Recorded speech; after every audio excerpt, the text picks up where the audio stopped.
What's going on, my fellow dude and dudette AMG C43 enthusiast car wielders? I'm gonna put it like that. What we are going to discuss in this video is how to install the Fuel-IT by BMS ECA, the ethanol content analyzer on this M276 motor.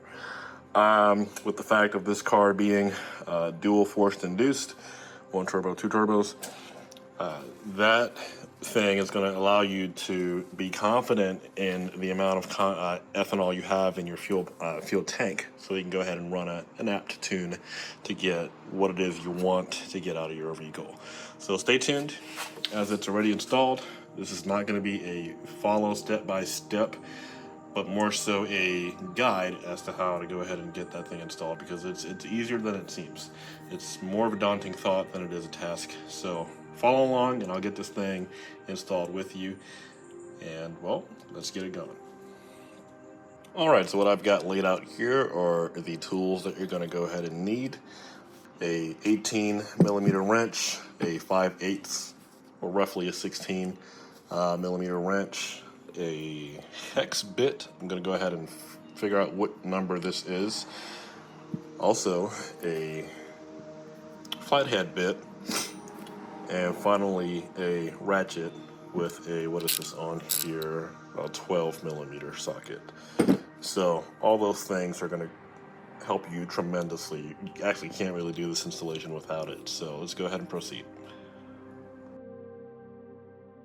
One thing a lot of folks don't know, and I was actually unpleasantly surprised by the fact that this car, I don't know if it has something to do with the way it's just, I mean, it's just programmed to prime the fuel pumps as soon as it detects that the key is in range. So hide the key. Please leave it in your house, put it somewhere far enough away from the car, or just go ahead and access the battery, which is under this compartment here. I did not do this. And disconnect the negative terminal. You don't want fuel being spewed all over you. It's not a pleasant experience. It doesn't smell that great, in my opinion. And well, that's just a precaution that I have to go ahead and tell you guys about before we get any further into how I get this thing installed on my car. So, all right, so that is all said and done. Let me slow down here. If you just saw what I did, and go ahead and redo it. So unlock that panel, and there are slits. There's one right there, and there's another one right there, I believe, to allow it to sit on that strut bar. This area is vital. Okay, so what you're gonna see, and I have the key in my pocket just so I can try and catch this thing in the action.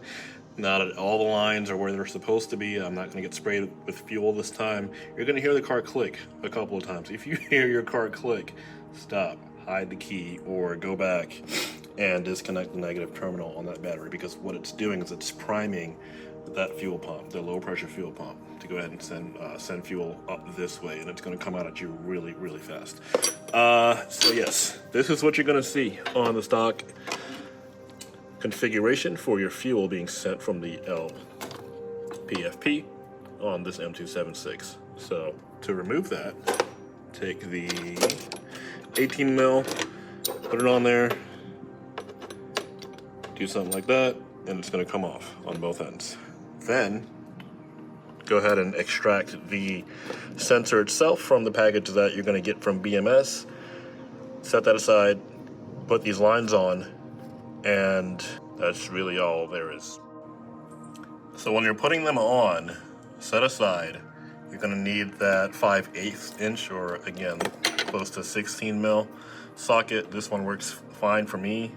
You wanna grab, let's see if I can get a good angle on it here.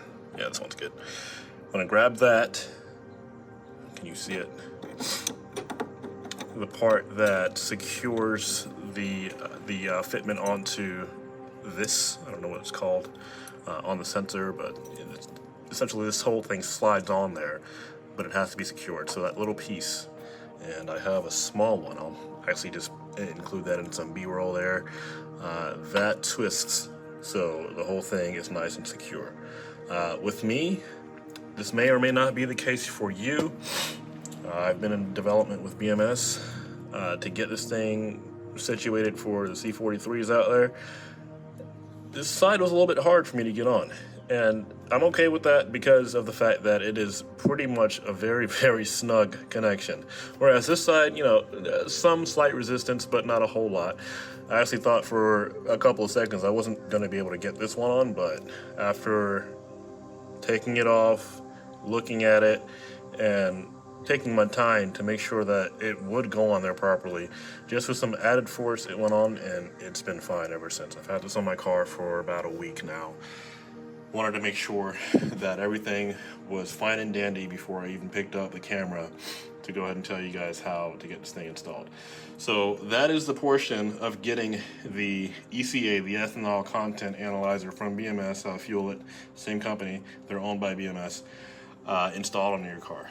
Let's tackle the second portion, which is, I guess we can say the most difficult part, which is getting this thing power. All right, so you're also going to receive a harness, and that is responsible for connecting the Bluetooth analyzer. You can see I also have a JB4. This is the Fuel-IT Bluetooth analyzer, the one that says Fuel-IT on there. You're going to plug the harness in, hook it up to the Fuel-IT. It only goes one way, which is why I'm not really getting too detailed into how that goes on there. And when you're done with that, open up your fuel box, your fuel box. You open up your fuse box with this hex bit. These screws, I do believe, come out, so don't drop them.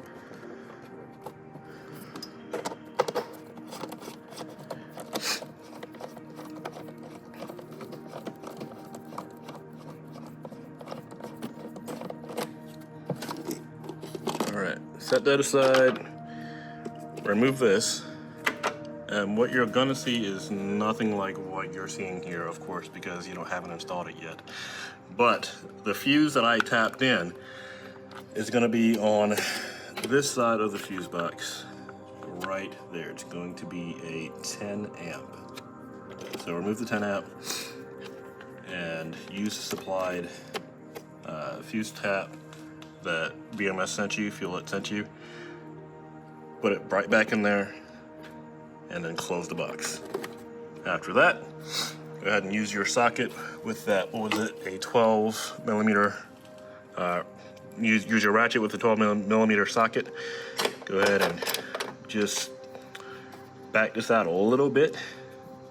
Slide the ground, retighten it, and that's really all there is to this kit, guys. It's been incredible. I can confidently run up to about E35 is as high as I'm gonna push this car on E, because it's just, the fuel pumps can't handle anything higher than that. But it's been great. So this is all you need. If you have any questions, please don't hesitate to reach out to Fuel-IT. Steve at Fuel-IT has been great. I've been working with him trying to figure out how to get this thing implemented. If you feel like it, go ahead and drop a comment down below. Let me know if you guys have any questions for me about this car and my journey with it so far. It is tuned on the JB4 as well, on map 3 currently. It can't really run map 4. The HPFP, the high pressure fuel pump, is not strong enough for that, but that's also something I'm working on getting rectified, as more content for a different video. But as for this one, thanks guys. Don't forget to put everything back where you found it. Check for leaks.